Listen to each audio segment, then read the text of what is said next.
Vamos fazer um exercício intelectual. Uhum. Se tem um casal e eles se desrespeitam, a ausência do respeito é violência.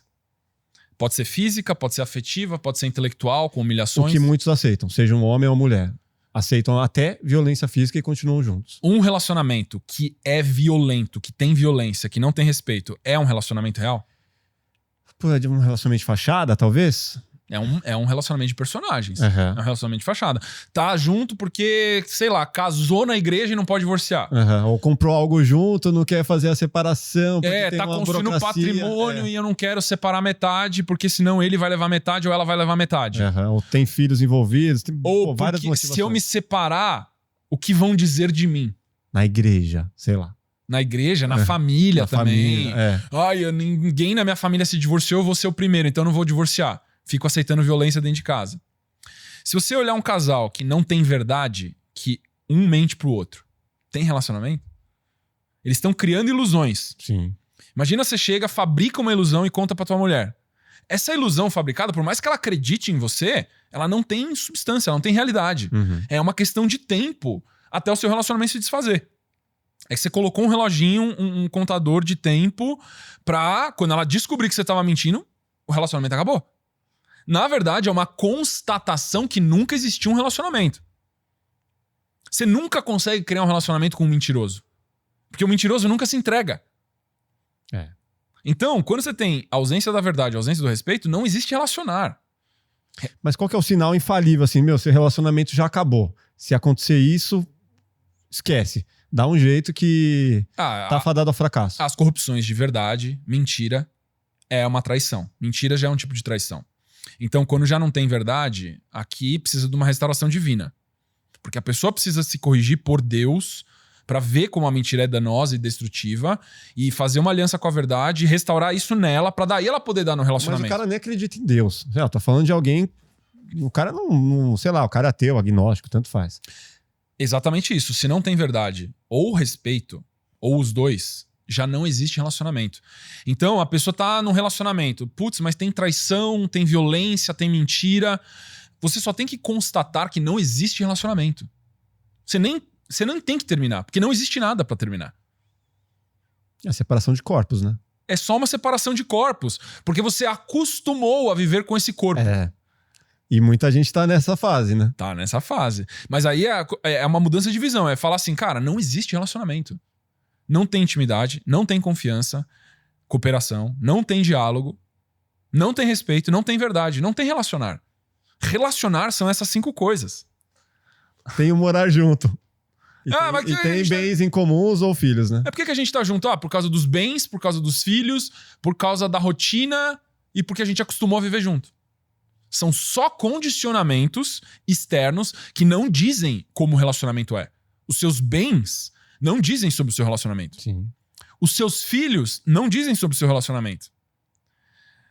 A convivência junto não diz sobre o seu relacionamento. Tem gente que você convive todo dia, o porteiro aqui do negócio, todo dia você vê ele. Você não necessariamente tem um relacionamento com ele. Essas coisas todas não condicionam o seu relacionamento. O seu relacionamento é condicionado por verdade, respeito, diálogo, confiança e intimidade. Se não tem esses elementos, principalmente os 3 primeiros, não tem relacionar. Você só precisa constatar que não existe relacionamento. Então não tem nem nada pra terminar. Agora tem pessoas que seguem esse padrão porque muitas vezes viam um relacionamento dos pais, assim. Também. E pra ele é natural. Sim. Eu vi meus pais quebrando o pau a vida inteira, eles estão lá junto até hoje, 50 anos e estão lá. E aí ele imagina que é normal, tipo, eu vou quebrar o pau mesmo e tá tudo bem. E segue um ciclo. Isso não sei se acontece. Mas tem uma diferença. Uma coisa é um casal brigar. E isso é uma coisa que eu ensino pros meus alunos. Casal tem que aprender a tretar. Por quê?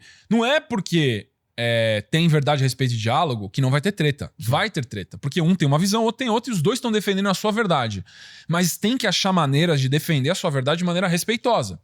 E estabelecer o diálogo na maioria das vezes. Uhum. Então, casal altamente compatível vai brigar. Vai brigar. A questão é como que você termina essas brigas. Uhum. Como que você cria cooperação, que é a próxima etapa. A que conclusão que chega, né? Então, pode ter um casal que ficou 45 anos casado e tretando. Isso pra mim me diz que eles são altamente compatíveis. Porque se eles ficaram, significa que eles resolveram. Tretou, ficou junto no dia seguinte. Tretou, ficou junto no dia seguinte. Sim. Tretou, ficou junto no dia seguinte. Foi dormir, abraçou, deu um beijo. Sabe brigar. É. Sabe brigar. Um dos dois desarmou a briga.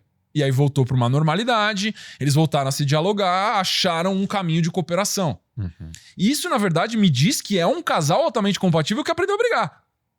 O problema é se não tem verdade, respeito e diálogo, não tem relacionamento. Às vezes não tem nem a briga, né? É só fica aí com os seus Então, pensamentos e... Isso é um indicativo de casais que estão fragilizados. Se não tem tensão, se não tem discordância, é porque um dos dois está engolindo seco e baixando a sua autoestima ou sua identidade. Mas o quanto a gente absorve das relações que a gente vive, tipo, vem dos nossos pais, por exemplo. É comum a gente seguir uma tendência de fazer parecido? Cara, extremamente. É o que eu chamo de identidade herdada. Muito de nós é herdado dos nossos pais. Uhum. Cara, até 7 anos de idade, os pais são a referência de mundo nossa. Tudo que eles fizeram até 7 anos de idade está programado em nós de uma maneira extremamente profunda.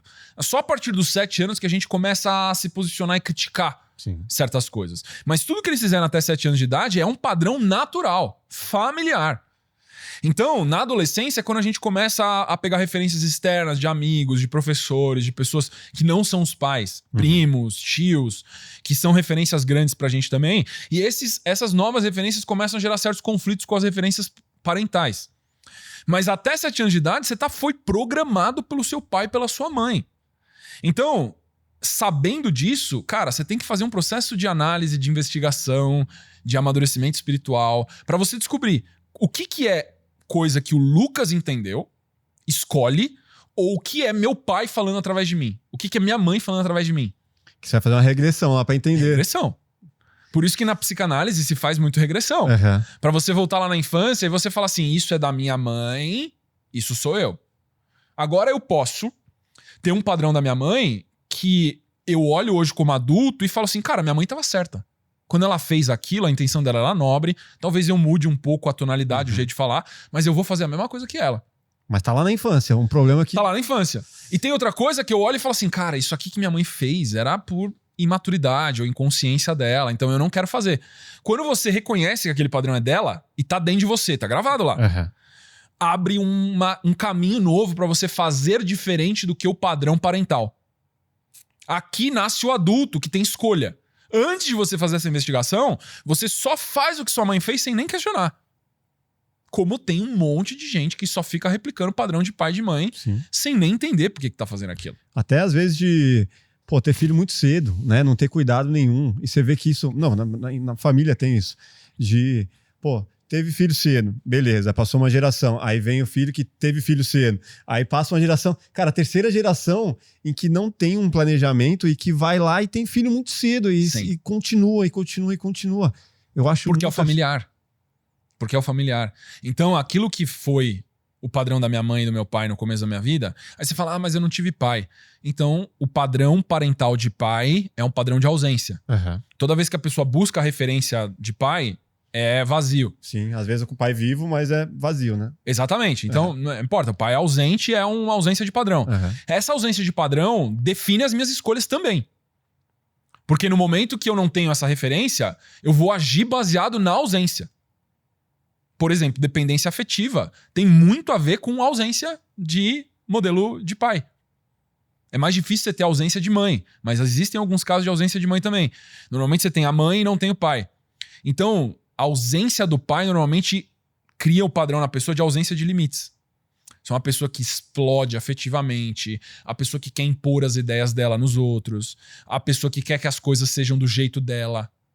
Isso tudo é padrão correlacionado diretamente com o exemplo de ausência de pai dentro de casa. Bom, se você gostou desse corte, com certeza vai gostar do episódio completo. Vá na descrição, pegue o link, saiba muito mais sobre relacionamentos, sobre psicanálise com Lucas Scudeler. Episódio muito importante para esclarecer vários pontos aí da sua vida.